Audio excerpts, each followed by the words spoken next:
प्यारे दोस्तों नमस्ते। एक समय की बात है, एक गांव में एक गरीब किसान रहता था। उसके दो बेटियां थी, पूजा और आरती। आरती की शादी अमीर परिवार में हुई थी, पर पूजा की शादी गरीब परिवार में हुई।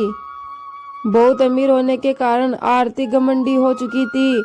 वह किसी को अपना नहीं माना करती थी। उसने अपनी छोटी बहन पूजा को अपने घर में नौकरानी बनाकर काम पर रख लिया। पूजा सारा दिन आरती के घर काम करती और बदले में बचा हुआ खाना आरती पूजा को दे दिया करती थी। पूजा सीधी सादी थी, वो नियम धर्म से रहती थी। वो गणेश जी भगवान की बड़ी ही भगत थी। वो अपनी बहन से जो भी खाना लाया करती थी, वो सबसे पहले गणेश जी भगवान को भोग लगाया करती थी। उसके बाद ही वो और उसका परिवार खाया करता था। एक दिन पूजा के घर खाना नहीं बचा। उसने जंगल से कुछ आंवले तोड़े और उनको उबालकर गणेश जी भगवान को भोग लगाया और फिर बचा हुआ खाना खाकर सो गई। उसी रात गणेश जी भगवान उसकी भक्ति की परीक्षा लेने आए। उन्होंने एक बूढ़ी औरत का भेष बनाकर पूजा के घर दरवाजा खटखटाया।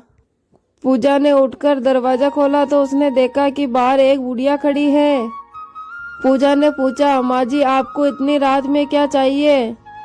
बुढ़िया माँ बोली, बेटी मुझे बहुत जोरों की भूख लगी है, तुम्हारे घर कुछ हो तो मुझे खाने को दे दो। पूजा ने कहा, माँ जी मैं बहुत गरीब हूँ, मेरे घर कुछ खाने को नहीं है, ये आंवले रखे हुए हैं, आप इन्हें खा सकती हो।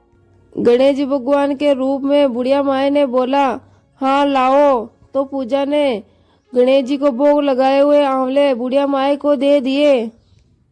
खाने के बाद बुढ़िया माए अपने घर जाने में असमर्थता दिखाई। बुढ़िया माए को देखकर पूजा बोली, आप चिंता मत कीजिए माँ जी, आप मेरे घर ही सो जाइए। बुढ़िया माए खा पीकर पूजा के घर ही सो गई। थोड़ी ही देर बाद बुढ़िया माए की नींद खुल गई और उसने कहा, बेटी मेरा पेट खराब हो गया है।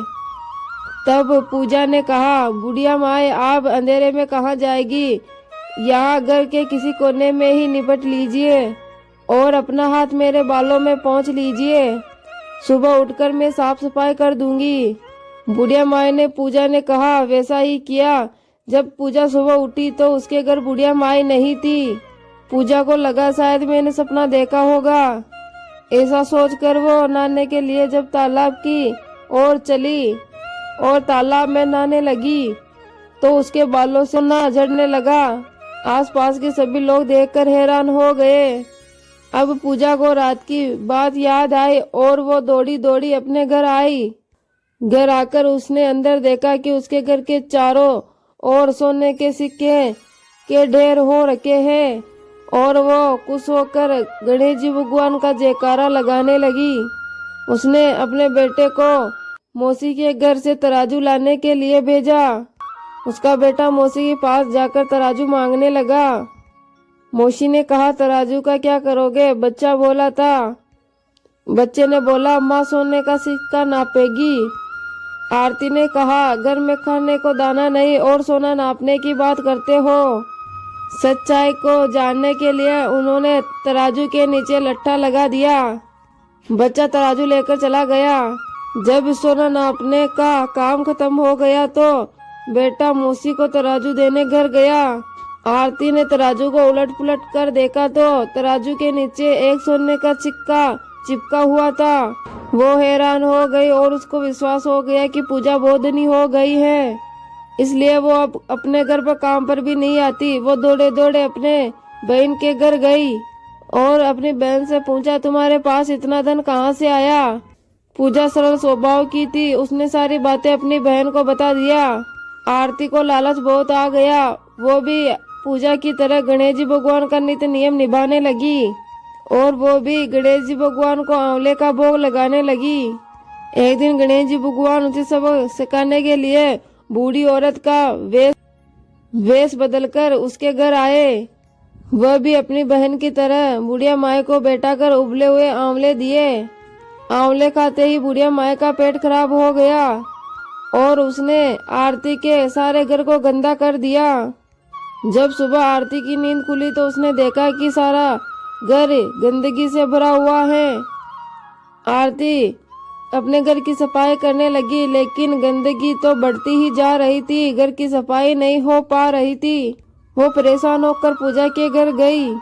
उसने सारी बात पूजा को बताई। पूजा ने कहा, तुम्हारे घर खाने को इतना सारा धन था, फिर भी तूने उबले हुए आंवले गणेश जी भगवान को खिलाए। इसी कारण गणेश जी भगवान का क्रोध तुम्हारे घर पर हुआ है। अब आरती को अपनी गलती का एहसास हो गया। वो गणेश जी भगवान से क्षमा मांगने लगी। गणेश जी भगवान उनको माफ कर दिए और अपनी माया समेट लिए। हे गणेश जी महाराज, जैसे आपने पूजा पर अपनी कृपा करी, वैसे ही इस कहानी सुनने वाले, कहने वाले और उखाड़ भरने वाले पर करना। प्रेम से बोले गणेश जी भगवान की जय हो।